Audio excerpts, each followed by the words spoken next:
Hi, summer ക്ലൈമറ്റിൽ നമ്മൾ കുഞ്ഞുങ്ങൾക്ക് ഏറ്റവും കൂടുതൽ ഉപയോഗിക്കുന്ന ഒരു പ്രൊഡക്റ്റാണ് റീയൂസിബിൾ ഡയപ്പർ. അതായത് നമ്മൾ ഡിസ്പോസിബിൾ ഡയപ്പേഴ്സിൽ നിന്ന് റീയൂസിബിൾ ഡയപ്പേഴ്സിലേക്ക് സ്വിച്ച് ചെയ്യാൻ ആപ്റ്റായിട്ടുള്ള ഒരു ടൈമാണ് നമ്മളുടെ സമ്മർ ടൈം. ബിക്കോസ് നമുക്കിത് പെട്ടെന്ന് ഉണങ്ങി കിട്ടാനൊക്കെയുള്ള എളുപ്പത്തിന് വേണ്ടിയിട്ടാണ് നമ്മൾ സമ്മറിൽ ഇത് കൂടുതൽ ഉപയോഗിക്കുക. ഇതിൻ്റെ വെറൈറ്റി ഓഫ് കളക്ഷൻസ് നമുക്ക് മോമെൻറ്റ് ക്യൂറിൽ അവൈലബിൾ ആണ്.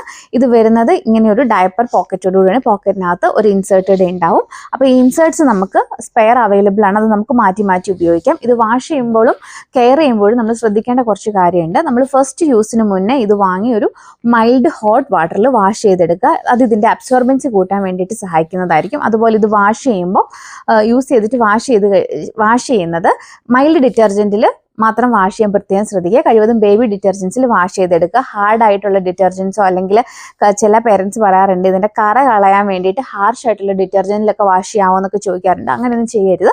മൈൽഡ് ഡിറ്റർജൻറ്റിൽ മാത്രം വാഷ് ചെയ്തെടുക്കുക. അതുപോലെ നല്ല സൺലൈറ്റിൽ ഇത് കംപ്ലീറ്റ്ലി നന്നായിട്ട് ഉണങ്ങിയ ശേഷം മാത്രം നമ്മൾ കുഞ്ഞുങ്ങൾക്ക് ഉപയോഗിക്കുക. അല്ലെങ്കിൽ കുഞ്ഞുങ്ങൾക്ക് റാഷസ് ഉണ്ടാകാനുള്ള ചാൻസസ് വളരെ കൂടുതലായിരിക്കും. അപ്പോൾ കോട്ടൺ ഡയപ്പേഴ്സ് പർച്ചേസ് ചെയ്യാൻ വേണ്ടിയിട്ട് നിങ്ങൾ സ്ഥിരം ചെയ്യുന്നത് പോലെ തന്നെ ഈ വീഡിയോയുടെ സ്ക്രീൻഷോട്ടോടുകൂടി ഡിസ്ക്രിപ്ഷനിൽ കാണിച്ചിരിക്കുന്ന നമ്പറിലേക്ക് വാട്സാപ്പ് ചെയ്യുക.